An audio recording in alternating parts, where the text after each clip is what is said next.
Hello everyone, and welcome to WahBella Reads. Today we're reading the number 6 book in the Railways series, Henry, the Green Engine. If you've been following along, you might think, wait a minute, why is Henry green again? Well, hopefully this book will tell us why. Let's begin, shall we? Ooh, lots of scribbles from a young me. Dear friends, here is more news from the region. All engines now have numbers as well as names. You will see them in the pictures.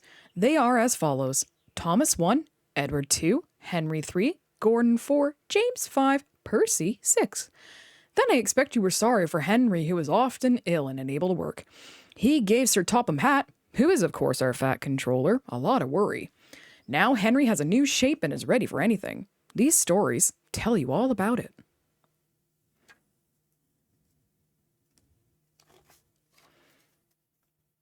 Coal. I suffer dreadfully, and no one cares. Rubbish, Henry, snorted James. You don't work hard enough. Henry was bigger than James, but smaller than Gordon. Sometimes he could pull trains, sometimes he had no strength at all. The fat controller spoke to him too. You are too expensive, Henry. You have had lots of new parts and new paint too, but they've done you no good. If we can't make you better, we must get another engine instead of you. This made Henry, his driver, and his fireman very sad.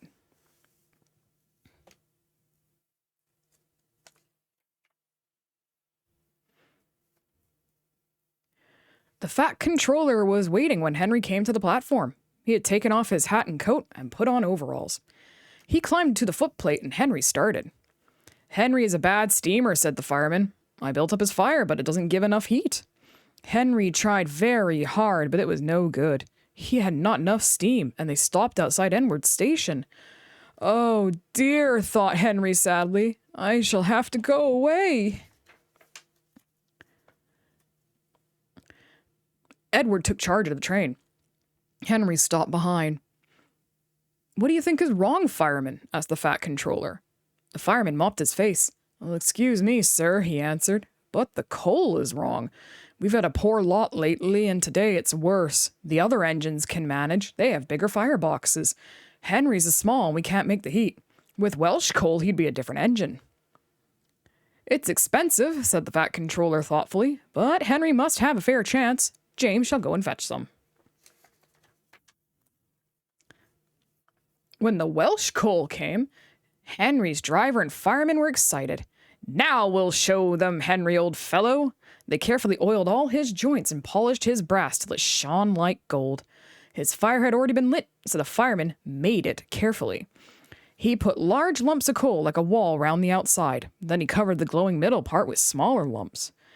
You're spoiling my fire, complained Henry. Wait and see, said the fireman. We'll have a roaring fire just when we want it. He was right. When Henry reached the platform, the water was boiling nicely, and he had to let off steam to show how happy he was. He made such a noise that the fat controller came out to see him. How are you, Henry? Pip, pip, pip, whistled Henry. I feel fine. Have you a good fire, driver? Never better, sir, and plenty of steam. No record breaking, warned the fat controller, smiling. Don't push him too hard. Henry won't need pushing, sir. I'll have to hold him back. Look at that face.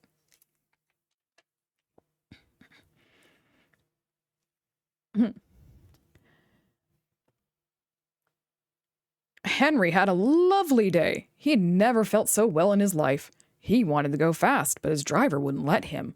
Steady, old fellow, he would say. There's plenty of time. They arrived early at the junction. Where have you been, lazy bones? Asked Henry when Thomas puffed in. I can't wait for dawdling tank engines like you. Goodbye. Whoosh, said Thomas to Annie and Clarabelle as Henry disappeared. Have you ever seen anything like it? Both Annie and Clarabelle agreed that they never had. The Flying Kipper. Lots of ships use the harbor at the big station by the sea. The passenger ships have spotless paint and shining brass. Other ships, though smaller and dirtier, are important too. They take coal, machinery, and other things abroad and bring back meat, timber, and things we need. Fishing boats also come there. They unload their fish onto the quay. Some of it is sent to shops in the town, and some goes in a special train to other places far away. The railwaymen call this train the Flying Kipper. One winter evening, Henry's driver said, "We'll be out early tomorrow. We've got to take the Flying Kipper." "Don't tell Gordon," he whispered, "but I think if we pull the Kipper nicely, the fat controller will let us pull the express." "Hurrah!" cried Henry, excited. "That would be lovely." He was ready at 5 o'clock. There was snow and frost. Men hustled and shouted, loading the vans with crates of fish. The last door banged, the guard showed his green lamp, and they were off. Come on, don't be silly, puffed Henry to the vans as his wheels slipped on the icy rails. The vans shuddered and groaned. Truck, trick, all right, they answered grudgingly. "Oh, that is better, puffed Henry more happily, as the train began to gather speed. Thick clouds of smoke and steam poured from his funnel into the cold air, and when his fireman put on more coal, the fire's light shone brightly on the snow around. Hurry, panted Henry. They hushed under bridges and clattered through stations, green signal lights showing as they passed. They were going well. The light grew better and a yellow signal appeared ahead. Distant signal up, thought Henry. Caution. His driver, shutting off steam, prepared to stop, but the home signal was down. All clear, Henry. Away we go. They couldn't know the points from the main line to his siding were frozen, and that the signal had been set at danger. A fall of snow had forced it down. A goods train waiting in the siding to let the Flying Kipper pass. The driver and fireman were drinking cocoa in the brake van. The guard pulled out his watch. "The Kipper is due," he said. "Who cares?" said the fireman. "This is good cocoa." The driver got up. "Come on, fireman, back to our engine." "Hey," the fireman grumbled. "I haven't finished my cocoa yet." A sudden crash. The brake van broke. The three men shot in the air like jacks in the box and landed in the snow outside. Henry's driver and fireman jumped clear before the crash. The fireman fell headfirst into a heap of snow. He kicked so hard that the driver couldn't pull him out. Henry sprawled on his side. He looked surprised. The goods train fireman waved his empty mug. "You clumsy great engine! The best cup of cocoa I've ever had, and you bumped into me and spilled it all." "Never mind your cocoa, fireman," laughed his driver. "Run and telephone the breakdown gang." The gang sued and cleared the line, but they had hard work lifting Henry to the rails. The fat controller came to see him. "The signal was down, sir," said Henry nervously. "Cheer up, Henry. It wasn't your fault. Ice and snow caused the accident. I'm sending you to Crewe, a fine place for sick engines. They'll give you a new shape and a larger firebox. Then you'll feel a different engine and won't need special coal anymore. Won't that be nice?" "Yes, sir," said Henry doubtfully. Henry liked being at Crewe, but was glad to come home. A crowd of people waited to see him arrive in his new shape. He looked so splendid and strong that they gave him 3 cheers.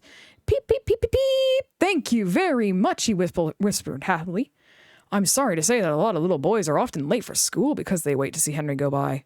They often see him pulling the express, and he does it so well that Gordon is jealous. But that is another story."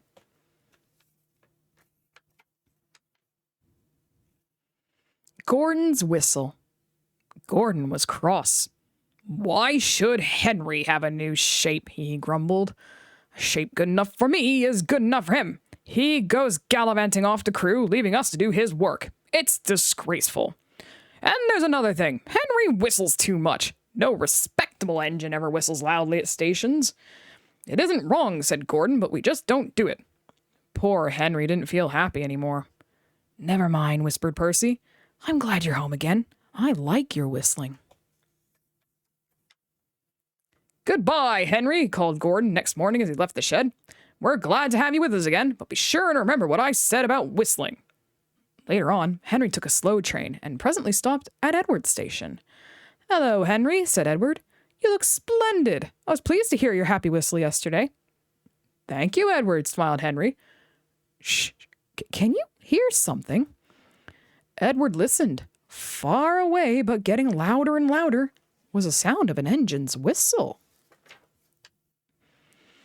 Sounded like Gordon, said Edward, and it ought to be Gordon, but Gordon never whistles like that. It was Gordon. He came rushing down the hill at a tremendous rate.